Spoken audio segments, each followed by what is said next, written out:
Hey everyone, Zach Perry here again. Thanks for watching the channel. Welcome back. Today we're going to talk a little bit about CPAs. And one of the things that I like to, one of the themes of this channel, what I want to develop, I think, is learning to ask the right questions. Because a lot of the things that we do, we're not even sure where to go. We're not sure what questions to ask, and we end up asking the wrong question, and then we get the right answer, but to the wrong question. And so we're no better off than if we got the wrong answer.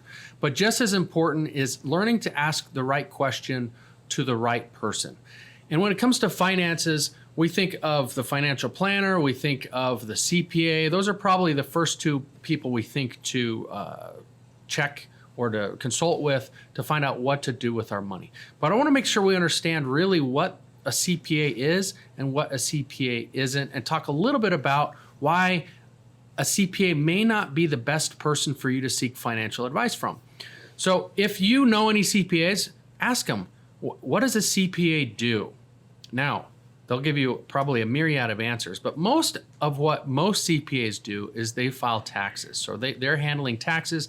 They're making sure that your return gets filed on time and correctly so that you can pay your taxes or get your tax return in a correct amount. The problem is we often rely on CPAs for a lot more than that. We will ask CPAs for investment advice. We will ask CPAs where the best place to put our dollar is. We'll ask CPAs all sorts of questions that really have nothing to do or very little to do with what a CPA actually does. And you may be surprised to learn that CPAs don't actually even do the tax returns very well. I don't want to blast a whole career field, but there was a study performed over a series of years, multiple studies performed over a series of years, where they were what they called mystery shoppers, right? Where they would have people with a fake scenario, a fake tax scenario, a very simple scenario.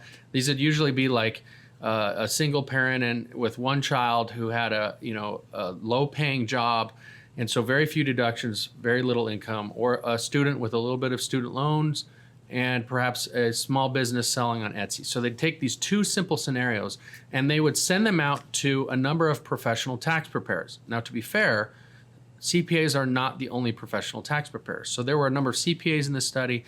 There were also non-CPAs. These are the people working at your local tax preparation company, your H&R Block, your tax pro service, whatever it is. So they took these returns and in these long series of studies, multiple years, I think about a 5-year span, a collection of studies, and they took these tax scenarios to CPAs and other professional tax preparers and have them prepare the tax returns, and then they wouldn't file them because they weren't real, but the CPAs and the tax preparers didn't know that. So they would take these prepared tax returns, they would take them back to this center that would, this nonprofit, this study research center that would analyze the different tax returns to see how accurate are they? Because with the very simple scenario, there was one right answer, right? The tax code says what it says and the forms are what they are.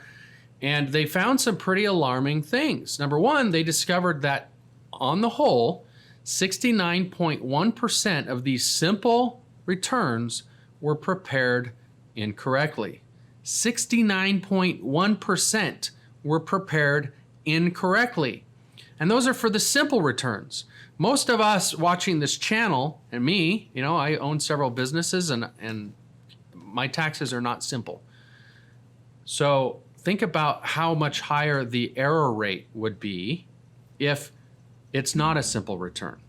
They also found a correlation between the amount of taxes refunded and the amount that the CPA charged, or the tax preparer. It appeared that these tax preparers were more comfortable charging more when they got a bigger return. Now, that's a big no-no.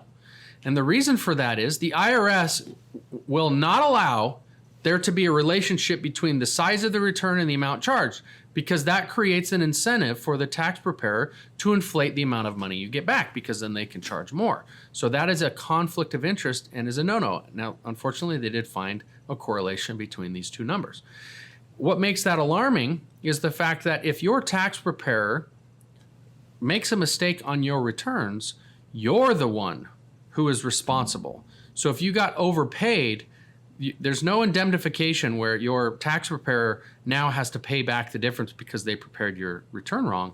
You're responsible. And in certain circumstances, there could be fees and penalties involved. And so that's kind of scary when you think that most professionally prepared tax returns are prepared incorrectly, and you're the one who is on the hook if you get audited and it's discovered that it's prepared incorrectly. So the lesson we need to learn here is that you should not be relying on a CPA. I mean, it's who are you going to turn to file your taxes, do your due diligence, but you should not be relying on your CPA beyond the tax preparation. You should not be asking your CPA what investments you should go in or what the best way to handle your money is. A lot of CPAs don't even do high-level tax strategy. In fact, true story, little anecdote here. I was on the phone with a potential client and I was going through our programs. And I gave him just a short little spiel about CPAs and how CPAs, basically they input your numbers into a field on their software, on their computer, right? So they've got all these fields and they're asking you questions. All right, well, what was your gross income? Or what's line this on this tax statement? And what's this line? And what's your social security number? So they're filling out fields. And I told this potential client, I said, to be honest with you, most CPAs just don't make enough money to bother to learn beyond their software. They're just entering data. And if you've had if you've sat down with your CPA while he or she is preparing your taxes, you'll know what I mean. It's basically just data collection, right? You've given them the receipts, the tax forms, and they're entering it in. And often you have to be the one to come up with the deductions because I put in a home office this year. Don't I get a credit for that? Or I bought solar panels or whatever, right? So you have to be the one thinking of this. Anyway, so I'm explaining this to this potential client, and he stops me and he says, let me stop you right there. I'm a CPA. I feel like you should know that I'm a CPA. And everything you just said is 100% true. You may now continue. And so I was like, okay.